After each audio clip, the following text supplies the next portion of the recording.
लोकशाहीमध्ये आकडेवारीला महत्त्व असतं. एकनाथ शिंदे यांच्याकडे जास्त आमदार आहेत. सुरुवातीला देखील निवडणूक आयोगाने हाच निर्णय दिला होता. पक्षाचे नाव चिन्हसुद्धा एकनाथ शिंदेकडे दिले होते. त्यामुळे निकाल अपेक्षित होता. सर्व नियमाने चालणार आहे. कितीही टीका टिप्पणी करा, नियमाच्या बाहेर जाऊन शिवसेनेचा विश्वास निवडणूक आयोगावर ती नाही, त्यांचा विश्वास मतपेट्यांवर तो उच्च न्यायालयावरही नाही. निर्णय विरोधात गेला की वाटेल तसं बोलायचं. आजचा निर्णय हा सर्वसामान्य लोकांना अपेक्षित होता. ठाकरे गटाचे आमदारांना अपात्र केलं नाही, त्यामुळे ठाकरे गटाने या निर्णयाचं स्वागत केलं पाहिजे. ते सोडून अध्यक्षाने चुकीचा निर्णय दिला. आमच्या मनासारखा निर्णय झाला नाही म्हणून निर्लज्जपणाचा कळस झाला, असे त्यांचे म्हणणे आहे. अतिशय स्पष्ट निकाल आलेला आहे. बहुमत ज्याचा आहे त्याचाच पक्ष राहणार आहे. अजित पवारांबरोबर 42-43 आमदार आहेत. हाच न्याय राष्ट्रवादीला देखील मिळाला पाहिजे. लोकशाहीमध्ये मतांना, आकड्यांना महत्त्व आहे. भविष्यात अजित पवारांचा देखील असाच निकाल मिळाला पाहिजे. मी एकनाथ खडसेंना फार महत्त्व देत नाही. मी बोलत नाही, त्याला काही उपयोग नाही. शिवसेना ठाकरे असतील, संजय राऊत असतील, छोटे राजकुमार असतील, यांनी न्यायव्यवस्थेवर विश्वास ठेवला पाहिजे. सगळे नालायक, सगळे भ्रष्ट, सगळे पैसे घेतात असं समजण्याचं अजिबात कारण नाही. लोकशाहीमध्ये त्यांच्या मनासारखा निकाल दिला पाहिजे असं नाही. आम्ही निवडणुका मुख्यमंत्री यांच्या नेतृत्वाखाली लढवणार आहोत. देवेंद्र फडणवीस आणि बावनकुळे वारंवार सांगितलं आहे, मुख्यमंत्री एकनाथ शिंदेच राहतील.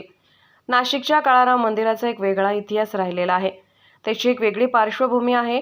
डॉक्टर बाबासाहेब आंबेडकरांनी सर्वांकरता मंदिराची दारे उघडली, त्यामुळे ऐतिहासिक महत्त्व आहे हे सर्वांना मान्य करावे लागेल. प्रभू श्री रामचंद्राच्या पदस्पर्शाने पावन झालेली भूमी आहे. इथे अनेक आख्यायिका आहे. इतिहासातील पौराणिक खूण आहेत. नाशिक आणि राम यांचं आगळं वेगळं नातं आहे.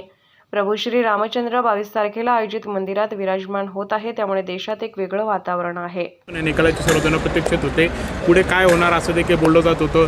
अशी देखील चर्चा होती की अजितदादांचा जो गट आलेला आहे तो यासाठी देण्यात आला आहे का, अपात्र झालं, कुठे बरोबर येतील की काय, कसं बघताय पुन्हा निकालाकडे? पुढेचे काय पडसाद, काय बदल पुढे बघायला? पडसाद काही नाही. अतिशय स्पष्ट निकाल या ठिकाणी आलेला आहे आणि पुढे सुद्धा भविष्यातसुद्धा ही स्पष्टता या ठिकाणी आलेली आहे की ज्याचं बहुमत आणि 2/3च्या वर ज्याचं बहुमत आहे त्याचाच पक्ष राहणार आहे. आज राष्ट्रवादी काँग्रेसच्या बाबतीमध्ये काय झालेलं आहे, आता हाच न्याय राष्ट्रवादी काँग्रेसला मिळाला पाहिजे.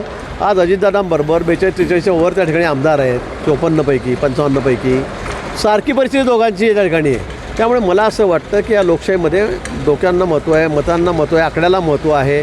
आणि ते आकडे, ती संख्या ही शिंदे गटाकडे आहे, ती संख्या अजितदादा गटाकडे आहे. त्यामुळे भविष्यात हा निकाल अजून पुढे राष्ट्रवादी काँग्रेसकडून म्हणजे अजितदादाकडे गटाकडून लागला तर त्यात आश्चर्य वाटण्याचं कारण नको. नार्वेकर होता असं टीका त्यांनी खडसे यांनी केली नाही. मी काही त्यांना काही फार महत्त्व देत नाही. त्यांना काही उद्योग नाही, ते बोलत राहतात काही ना काही. पण शिवसेना,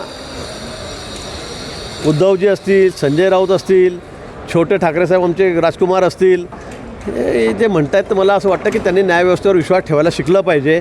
आमच्या बाजूने निकाल द्या, अन्यथा मग सगळे नालायक, सगळे भ्रष्ट, सगळे पैसे घेतात आणि निकाल देतात असं समजण्याचं अजिबात कारण नाही.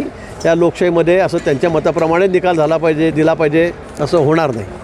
मुख्यमंत्री एकनाथ शिंदेच राहतील. एक केंद्रस्थान झालेलं आहे बीजेपीचं असं बोललं जातं. नाही, मला असं वाटतं की इथले जे राम मंदिर आहे, काळाराम मंदिर, त्याचा एक वेगळा इतिहास आहे, त्याची एक वेगळी पार्श्वभूमी आहे. आणि म्हणून हे सर्वांना माहीत आहे. म्हणजे बाबासाहेब आंबेडकरांनी ज्यावेळेला मंदिराची त्या ठिकाणी दारं उघडलीत, सर्वांसाठी ते खुलं केलं, त्यामुळे याचं एक ऐतिहासिक महत्त्व आहे ते आपल्याला मान्यच करावं लागेल. आणि म्हणून काळाराम मंदिर, आणि इथे तर प्रभू श्री रामचंद्राच्या पदस्पर्शाने पुरी झालेली भूमी आहे. इथे अनेक आख्यायिका आहेत, अनेक इतिहासातल्या पौराणिक कथा या ठिकाणच्या आहेत, वस्तुस्थिती आहे. आणि म्हणून नाशिक आणि राम यांचं एक आगळं नातं आहे. आणि याच अशा प्रसंगी 10 दिवसांनी 22 तारखेला अयोध्येमध्ये प्रभू श्री रामचंद्र त्यांच्या मंदिरामध्ये विराजमान होत आहेत. आणि म्हणून संपूर्ण देश एका वेगळ्या मूडमध्ये आहे, एका वेगळ्या उत्साहामध्ये त्या ठिकाणी आहे. आम्हाला असं वाटतं की आमच्या आयुष्यातला सर्वात मोठा सण, सर्वात मोठी दिवाळी ही 22 जानेवारीच असणार. आम्ही सांगितलं आहे, निवडणुकासुद्धा आम्ही त्यांच्या नेतृत्वाखालीच, म्हणजे मुख्यमंत्र्यांच्या नेतृत्वाखालीच लढवणार आहोत. मुख्यमंत्री एकनाथ शिंदे ज्या ठिकाणी राहतील हे वारंवार देवेंद्रजींनी सुद्धा सांगितलेलं आहे. आमचे अध्यक्ष बावनकुळे साहेब आहेत, त्यांनी सुद्धा सांगितलेलं आहे. भाऊ, शेवटचा प्रश्न. आता मोदी जे येत आहेत, का राम मंदिरात ते जाणार का, रामकुंडावर जाणार का, काय निश्चित ठरलं? 12 जानेवारी राष्ट्रीय युवा दिन आपण साजरा करतो. त्या दिवशी स्वामी विवेकानंदांची जयंती आहे आणि महाराष्ट्राला हा मान यावर्षी मिळालेला आहे. हे संमेलन जे आहे, युवा संमेलन, हे 12 तारखेला या ठिकाणी परवा होतं आहे आणि त्यानिमित्ताने मोदीजी सर्वांना संबोधित करण्यासाठी विशेष करून तरुणांना संबोधित करण्यासाठी या ठिकाणी येत आहेत. पण त्याचबरोबर सध्या आपल्याला माहिती आहे, सध्या अयोध्येमुळे सगळ्या देशातलं वातावरण बदललेलं आहे, सगळा जल्लोष आहे, सगळा उत्साह आहे आणि म्हणून नाशिक भूमी जी आहे ही रामाच्या पदस्पर्शाने पुनीत झालेली आहे. इथे एक इतिहास प्रभू रामचंद्रांचा या ठिकाणी आहे आणि म्हणून काळाराम मंदिर त्या ठिकाणी दर्शनाला ते जाणार आहेत. त्याचबरोबर गोदावरीचा जो घाट आहे त्या ठिकाणी दर्शनाला, जलपूजनाला त्या ठिकाणी, गंगापूजनाला त्या ठिकाणी, गोदावरी पूजनाला त्या ठिकाणी ते जाणार आहेत आणि रोड शो करून ते या ठिकाणी सभास्थानी येतील. मोठ्या संख्येमध्ये तरुण, म्हणजे रेकॉर्ड ब्रेक संख्या परवाच्या सभेची या ठिकाणी राहील. विशेष करून तरुणांची, युवकांची या ठिकाणी राहणार. भाऊ, केंद्राचा या स्वतः ठाकरे गटाचे देखील पात्र करण्यात आले. कसे बघताय या निकालाकडे? तर मला वाटतं की लोकशाहीमध्ये हे संख्येला, आकड्यालाही महत्त्व असतं. आज आपण बघितलं तर 55 पैकी जवळपास 45-44 आमदार हे एकनाथजी शिंदे यांच्याकडे आहेत आणि हे तर खरं म्हणजे सुरुवातीलासुद्धा निवडणूक आयोगाने हाच निर्णय दिलेला होता. चिन्हसुद्धा एकनाथ शिंदेकडे दिलेलं होतं, पक्षाचं नावही त्यांच्याकडे दिलेलं होतं आणि म्हणून हा निर्णय अपेक्षितच होता. काही शेवटी हे सगळं नियमाने चालणार आहे आणि म्हणून आपण जर किती म्हटलं, काही म्हटलं, किती टीका टिप्पणी केली तरी नियमाच्या बाहेर जाऊन कोणाला या ठिकाणी वागता येणार नाही.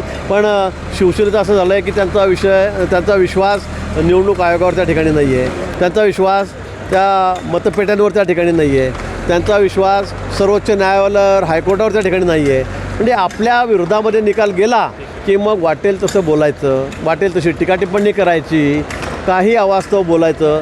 हा त्यांचा उद्योग गेल्या वर्षभरापासून, 1.5 वर्षापासून, जेव्हापासून शिंदे गट बाहेर पडलेला आहे किंवा शिंदे गटांनी यांना बाहेर काढलेलं आहे असं म्हणू, तेव्हापासून असंच चाललेलं आहे. पण आजचा निर्णय हा सर्वसामान्य लोकांना अपेक्षितच होता. त्याचबरोबर ठाकरे गटाचे आमदार आहेत त्यांनी काढलेलं नाही आहे, त्यांनी त्याचं स्वागत केलं पाहिजे. पण ते सोडून आमच्या मनासारखा निर्णय झाला नाही आणि म्हणून मग अध्यक्ष कसे पक्षपातीने काम करत आहेत, निर्लज्जपणाचा कळत झाला. त्यांच्या मते न्यायव्यवस्था जी आहे ती सगळी त्यांच्या दावणीला बांधली पाहिजे असं त्यांचं म्हणणं आहे. पण तसं होत नाही या लोकशाहीमध्ये.